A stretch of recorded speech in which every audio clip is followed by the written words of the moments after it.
both in Ecuador and China, respectively. This evening, I'm going to talk about the use of Poincaré features and lambda-based classifiers applied to the problem of fault severity classification on gearboxes. This work has been developed by a team of the GIDTEC group in the UPS, composed by me and other researchers such as Willy Loaiza, Diego Cabrera, and Vinicio Sanchez. This is our team, little pictures of our team of the GIDTEC in Ecuador. So let's start. The content of this presentation is about 6 items. First, we're talking to put the problem in context. Then I'm going to present the proposal, an overview of the proposal. Next, some brief about the theoretical background and previous work about the use of Poincaré features and lambda-based classifiers. Then we are going to discuss in detail what is the proposal. We will show the results, and finally, we are going to close the presentation with the conclusions and future works. So let's start with the problem. So the problem here is very known in our field of fault diagnosis, and the problem is the searching of new approaches for developing data-driven shallow classifiers for diagnosis, and in this case of study is related to spur gearboxes. Currently, we can have 2 approaches mainly to solve this problem. The classical approach is the shallow classifiers, where usually the inputs are features that are related mainly with statistical indicators that are calculated from some important signals measured from the processes, for example, vibration, acoustic emission, among others. And this is the classical approach. And the other approach is the automatic feature extraction and classification, and this is usually addressed by using deep learning architectures where the feature extraction is developed by an automatic manner through the filtering of the signals, of the raw signal through the layers, and usually in the last layer we can have some artificial or features that probably don't have interpretability according to the domain of the expertise.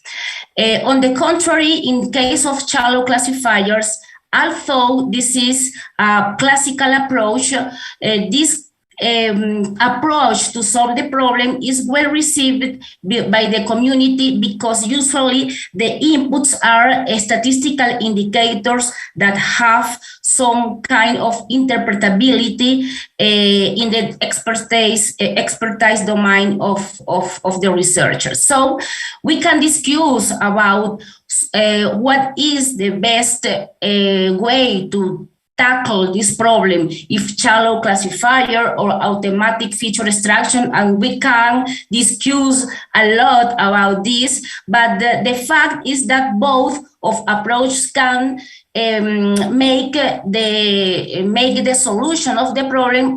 It depends about the complexity and the amount of knowledge that we can have about the problem. So in this presentation, I'm going to tackle the problem of the development of shallow classifiers and make some contributions in the different phases of the classical pipeline for constructing that kind of model. In this figure, we can see the classic phases that we follow to construct, to build shallow classifiers. Of course, that the first step is the signal acquisition, and there is no a lot of contribution to make here beyond of the selection of the kind of signal that we want to monitor. But in the following phases, such as the signal processing, feature extraction, data cleaning, feature selection, and shallow classifiers, we can contribute in several ways. For example, in signal processing, it is well known the signal processing techniques that we can use as the fast Fourier transform, wavelet packet decomposition, empirical mode decomposition, among others. In feature extractions, usually statistical indicators such as RMS, standard deviation, kurtosis, among others, can be calculated. And in feature selection, for example, there are a lot of techniques in the framework of the filtering, the wrapping, or embedded approaches to select features. And in the case of the last phase for shallow classifiers, so very classical models such as random forest, SVM, K-nearest network are very, very useful. So the question is there more to do in this classical pipeline? And the question and the answer is yes, we can do more. And in this proposal, we are going to present some contributions in the phase of signal processing, in which we are going to use the Poincaré plots to transform the raw signal in a kind of plots to extract features. These features are a very particular features related to the shape of the Poincaré plots. And in the case, or in the phase of feature selection, we will use a kind of approach that use a cluster validity assessment to select the features or the set of features that provides a better cluster structure that is more compacted and separated clusters for facilitate the use of classical classifiers. And finally, in this phase, we are going to contribute with the use of an algorithm called Lambda algorithm, that means learning algorithm for multivariate data analysis. So these are our contributions in this talk. So let me briefly introduce what is the theoretical background and previous work about these contributions. Firstly, we can talk or present the Poincaré plot. This is a very known technique in the medical signal processing, as such as the electrical signal from the heart. And the Poincaré plot is a graph like that, that show the relationship between a certain signal, for example, vibration signal, versus the lagged signal, and the results of that graph looks like that. Okay, of course, that here the problem is the identification of the proper lag tau in order to obtain a better or more informative shape of the Poincaré plot. But usually there are several techniques to solve or for choosing what is the best lag.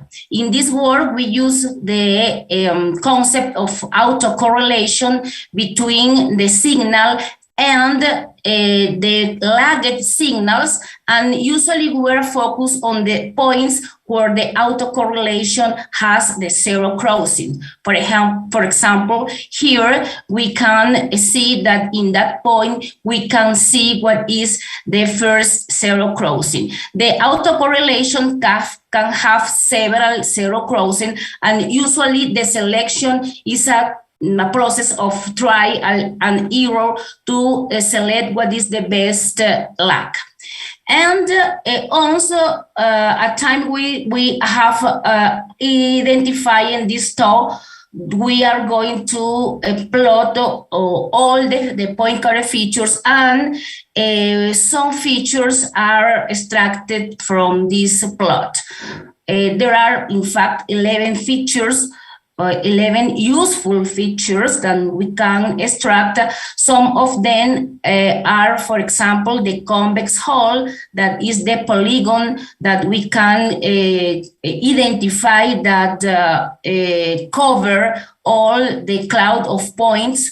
Other features can be the dispersions of the points along the axis Y on X, and among other features that we can extract of this kind of plots. Of course, that the Poincaré plot has been used by our group in several works previously.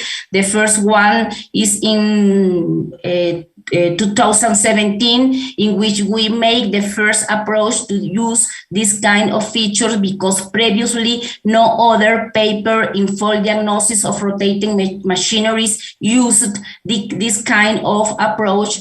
And then we have several papers that tries to explore other features that can be extracted from the Poincaré plots. And in this way, we show here what are the several papers that we are producing by using Poincaré plots. Okay, so in this last paper, in fact, it was very recently published in 2022, this year. If you go to read that paper, so we can see what are all the 11 features that usually we can extract from the Poincaré plots, and these are the features that we use here in this presentation. Okay, but in all of these works, we are focused on the different data processing over the Poincaré plot, but the classifiers are the classical ones, such as random forest, super vector machine, KNN, and there is no contribution in that way of the classification. So the other contribution of this work is about the feature selection. And here we use another previous result of our research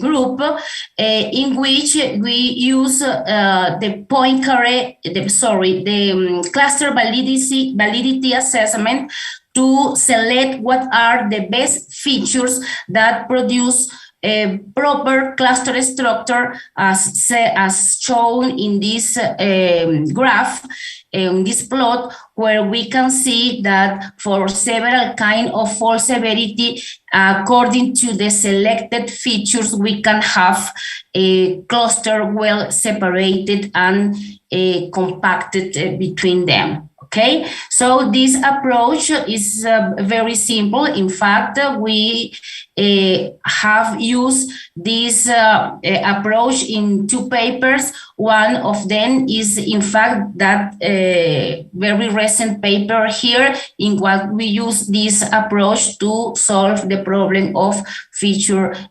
selection.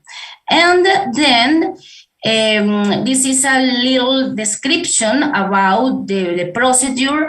The cluster validity index is computed according to this equation, that is a kind of relationship between the cluster validity indexes that measure the intra-cluster distances and the cluster distances, and these two metrics are computed according to these two equations. And in the framework of a very simple algorithm, we can finally produce what is the set of the best set of features that produce such kind of very separated and compacted clusters. Okay, so the last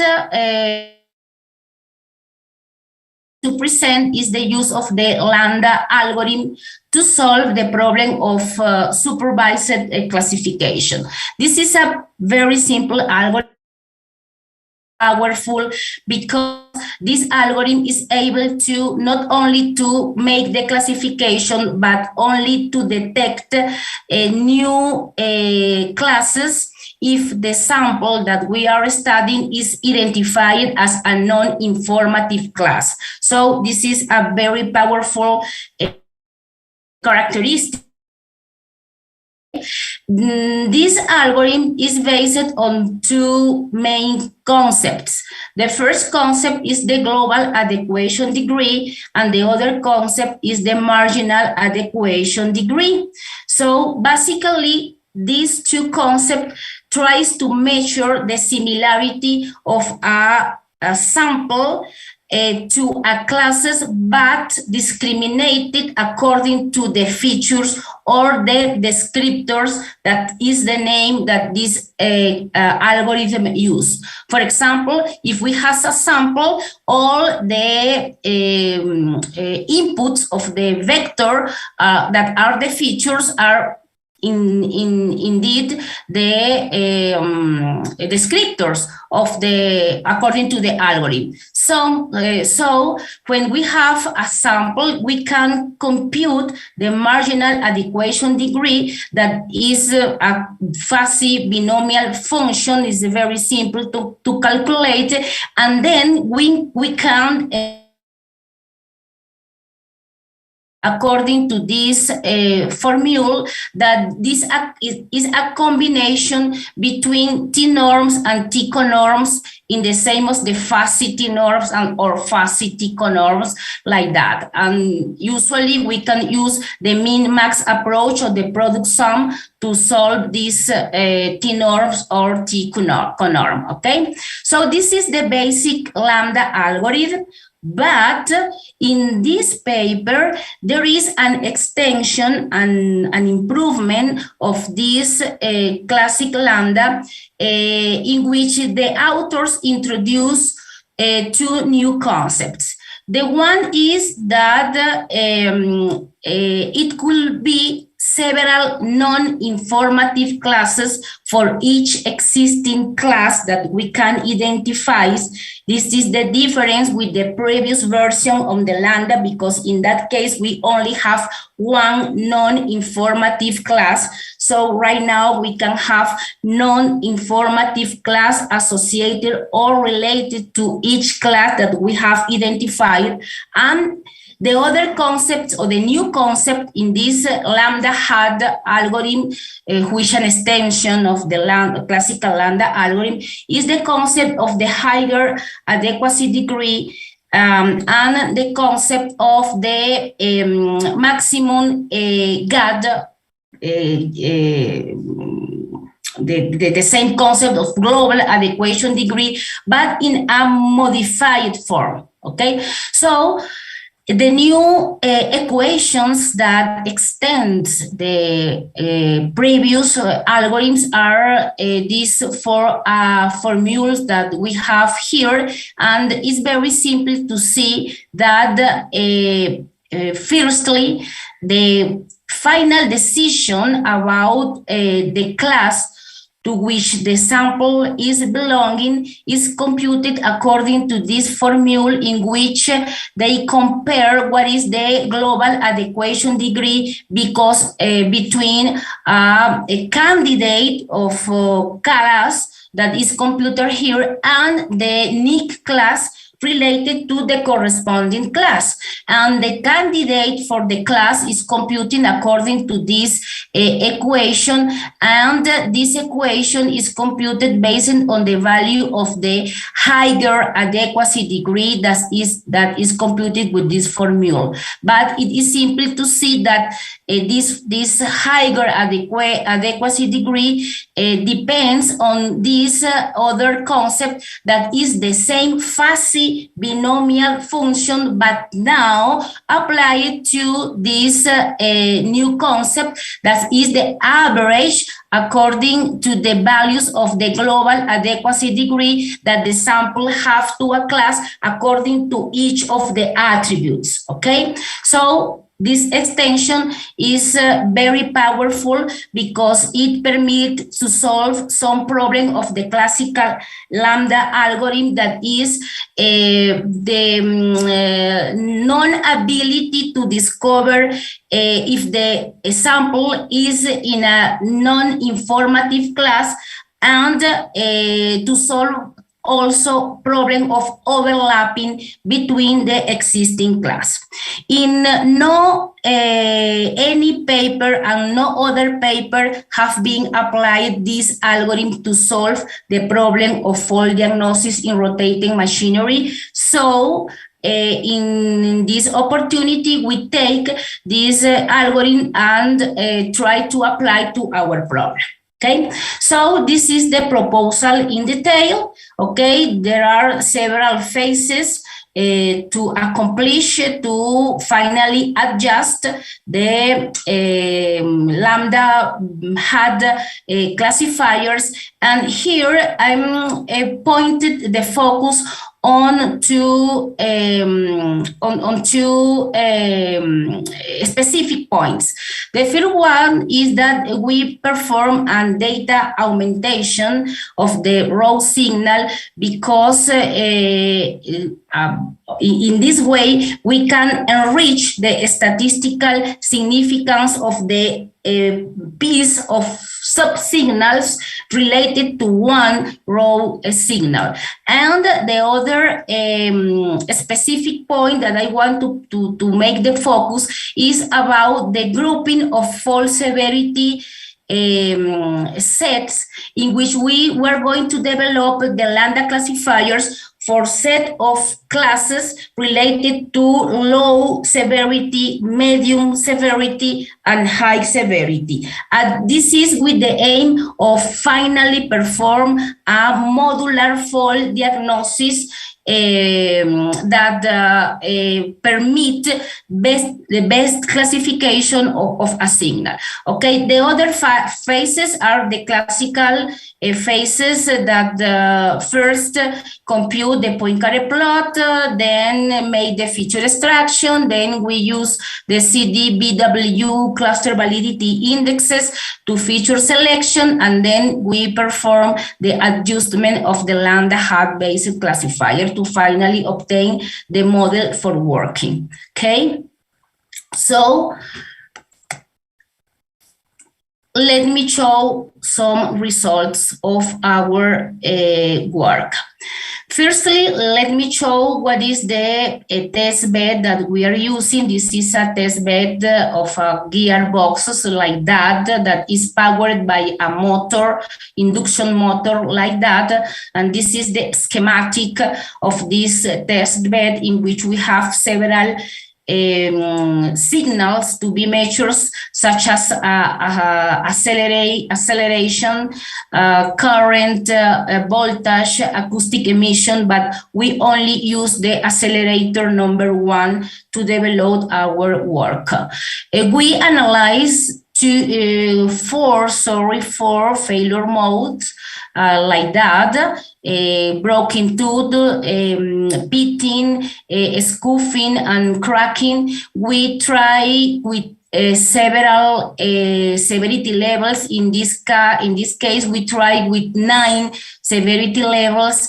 We also include several speeds in this frequency rotation of the motor, and we also introduce a constant load that is transmitted by a magnetic brake that is here through a set of pulley that make the load on the gear.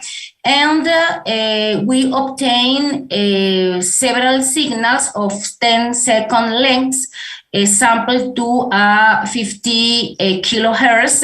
We perform 15 repetitions of each configuration, and we use a system acquisition system like that, described here. Okay, so we collect for each of the severity levels. In that case, we are showing an example of the broken tooth failure mode, in which we have the normal case, and then we can have the very severity level in which all the tooth is removed.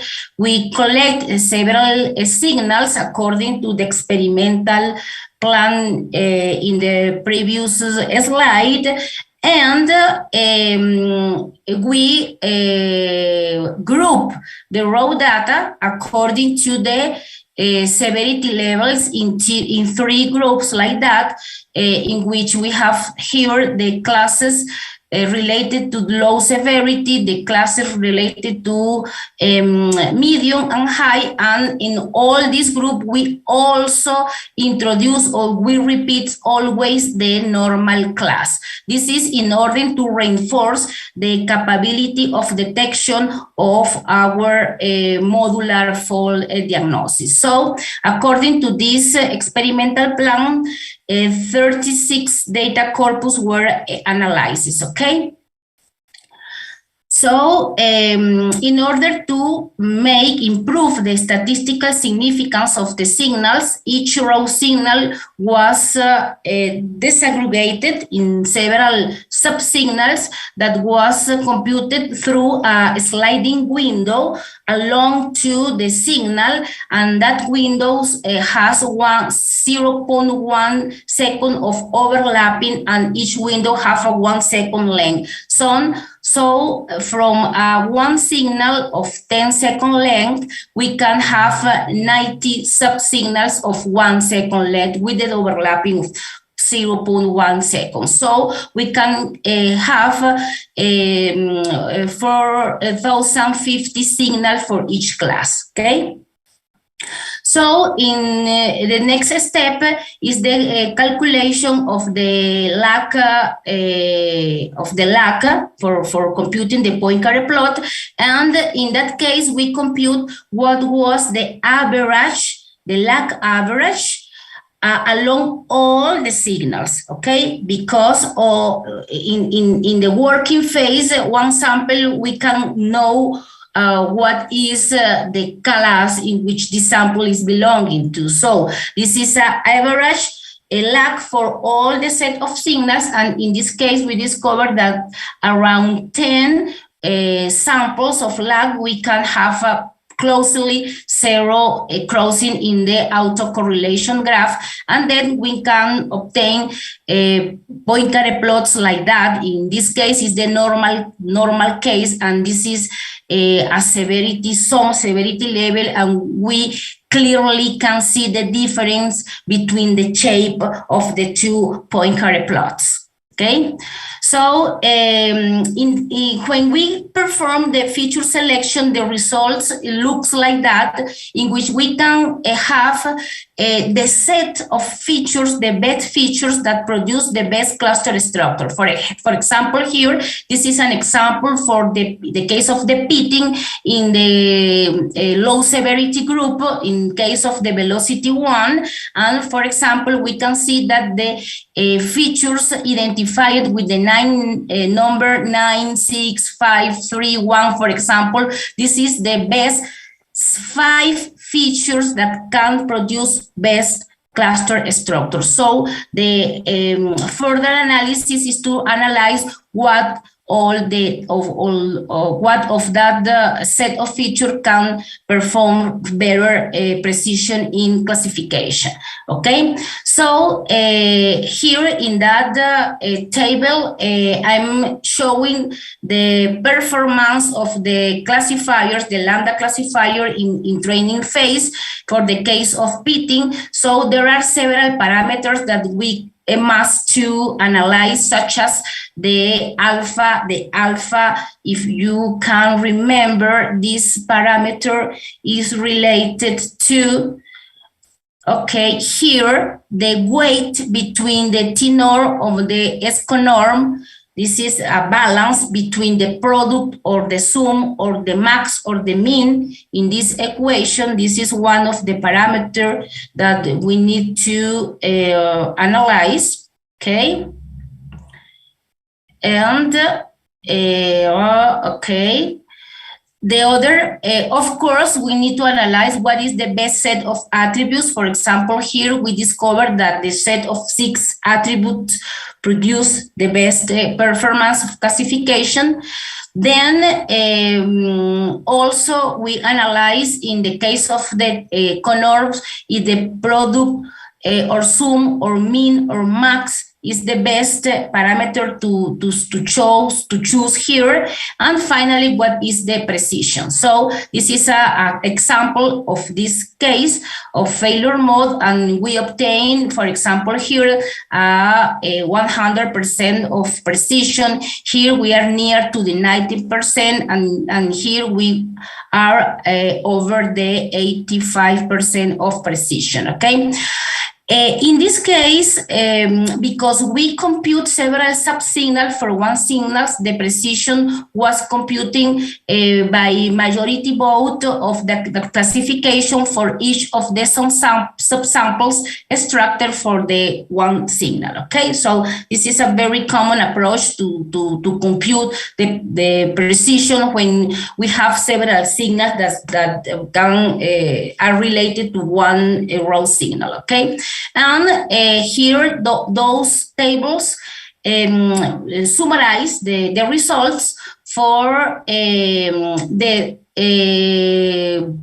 all the 3 groups of severities under the 3 velocities that we have in our experimental plan. And we have that, of course, in some cases we have very good results, and in other cases we can have no better result, but this is, of course, one of the analyses that we have to perform in order to evaluate what is the powerful of the class lambda hat classifier in the framework of the fault severity classification for gearboxes. And this is the results in case of the crack, and in case of scuffing, this is for training. Okay, so next we use the best model in each of cases in the training phase, and we perform all the tests with the samples for the test phase, and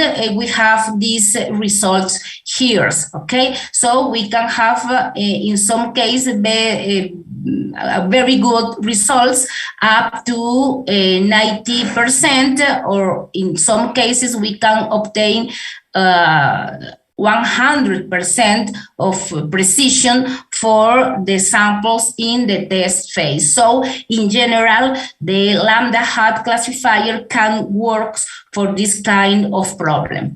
So finally, and this is the last result I want to share with you, is the performance of the modular diagnosis. So these pictures shows what is the main idea behind this fault diagnosis approach.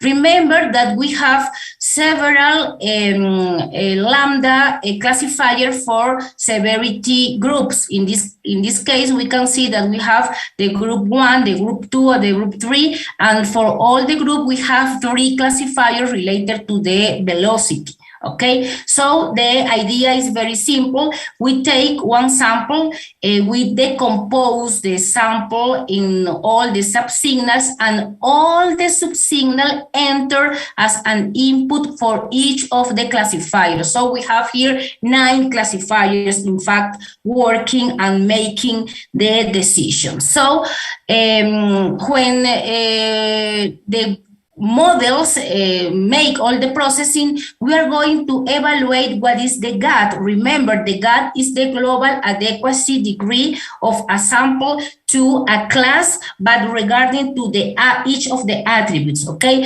So after this GAD evaluation, we can have a set of candidate of possible classes for which the sample is belonging to. So then we need to perform the classification evaluation for finally give the class assignment. So in that case, for example, I'm going to show only one example.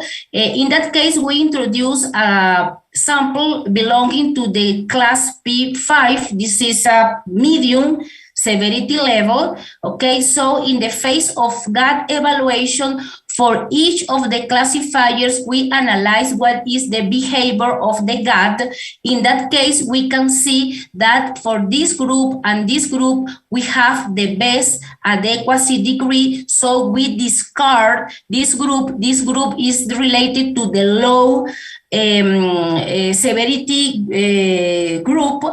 And we only keep these two classifiers that are related to the medium and high. So in that case, we have the question about to what of the classes in the medium severity levels of high severity level this sample is belonging to. So we analyze these results, in fact, and after discarding this group, we analyze these results that are the classification for all the pieces of samples to each of the classes.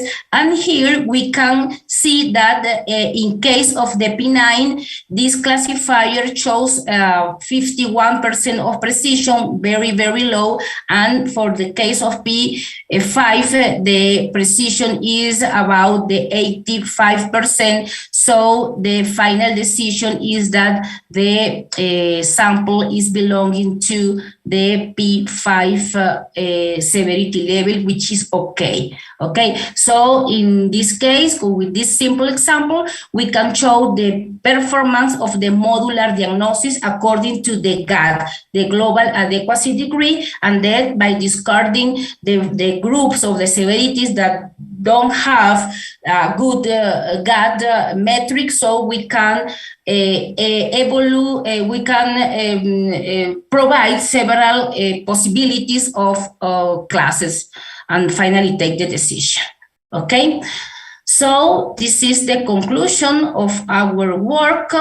At first, Poincaré plot can generate proper features for fault severity classification in case of gearboxes. The feature selection provided by the cluster validity assessment is also able to produce good set of features, and the lambda hat based classifier can be used to propose fault classification models.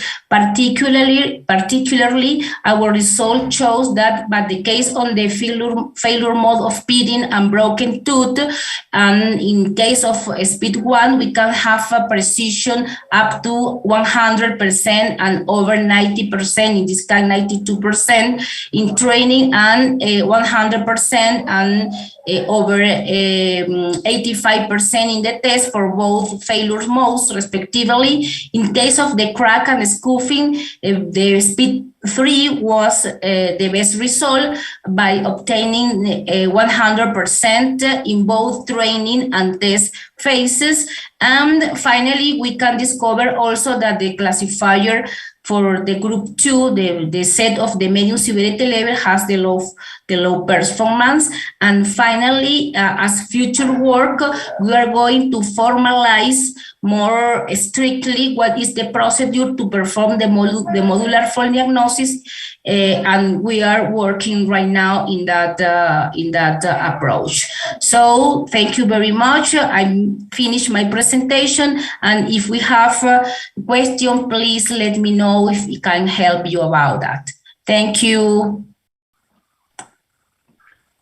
Thank you, Professor Mariela. Thank you for your excellent presentation. Thank you. Thank you, Dr. Mariela Serra, for your presentation. let's to pass to the questions, please. Some person or in the public could do a question. Oh, yes. Okay, please. Wait.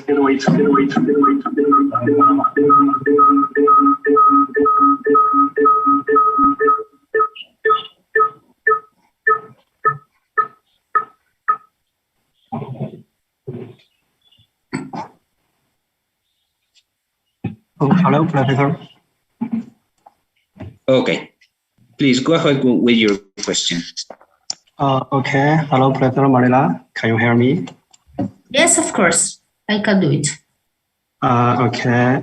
From your report, I have two questions. Yeah. The first one, what useful information can we extract from those Poincaré features about vibration signals? Or how can we use these features? Oh, I'm sorry, can you repeat? Because some pieces of your question I can't hear because of it was... Okay. My question is, what useful information can we extract from these Poincaré features about vibration signals? Or how can we use these features? Okay. Remember that I said that when we compute a Poincaré plot, let me show the previous slide here, please.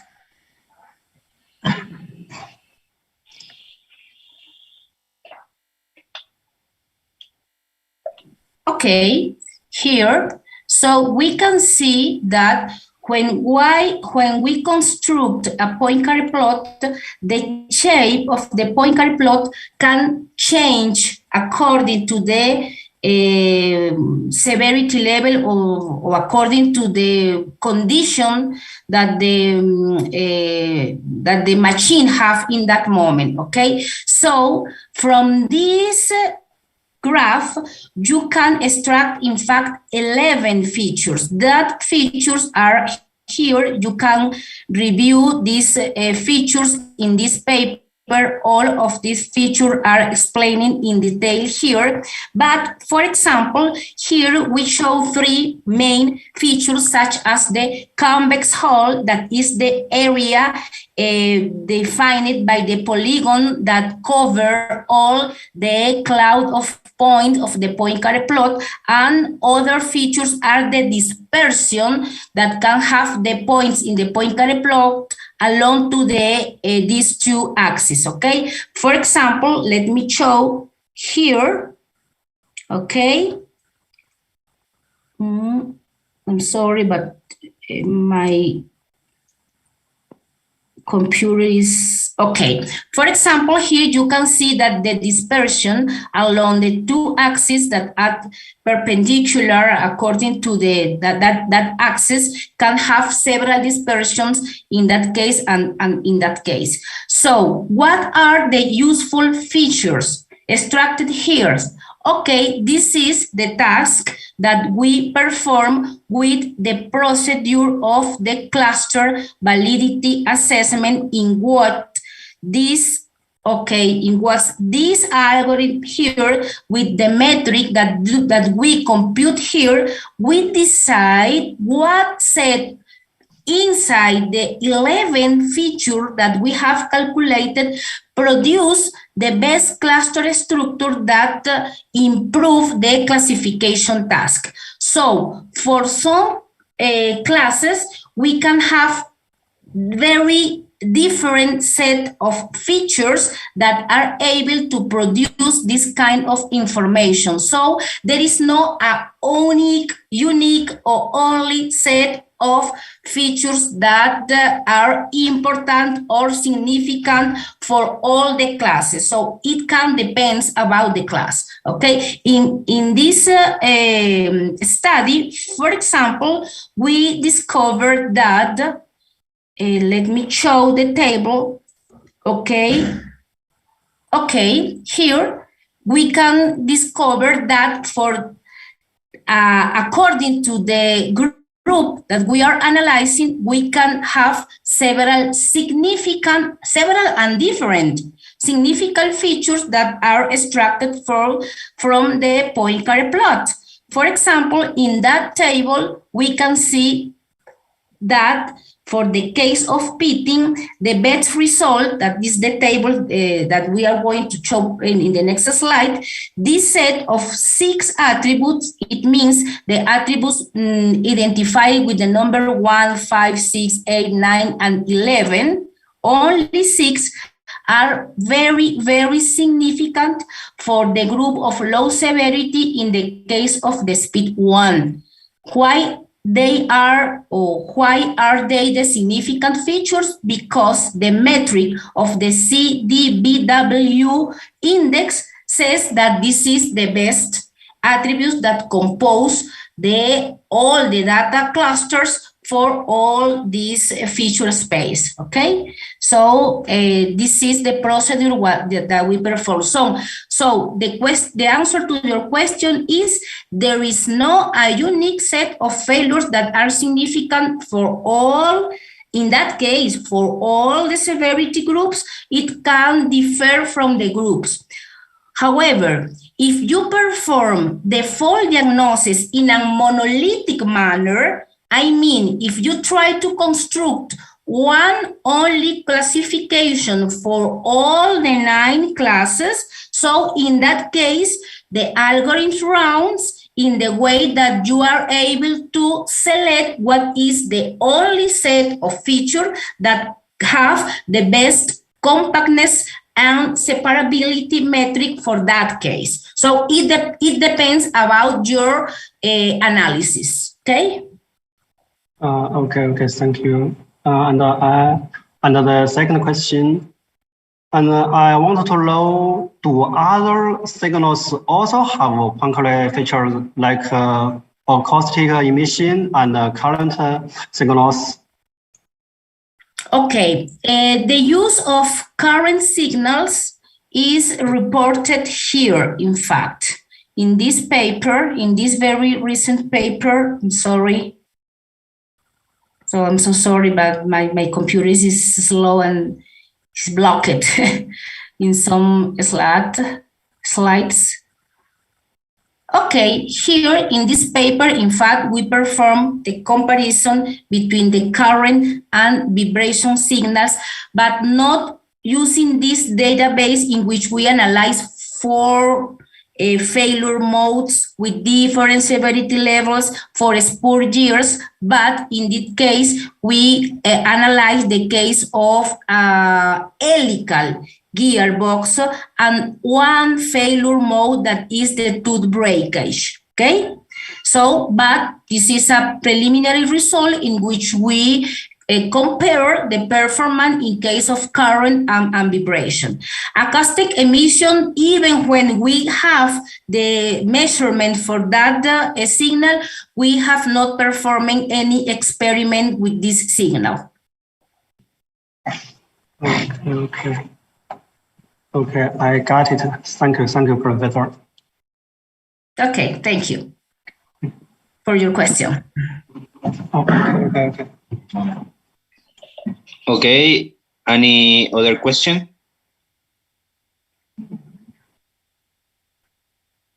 No more questions? Okay, thank you very much for your presentation, Dr. Mariela Cerrada. Thank you very much for your presentation, Dr. Mariela Cerrada. Thank you.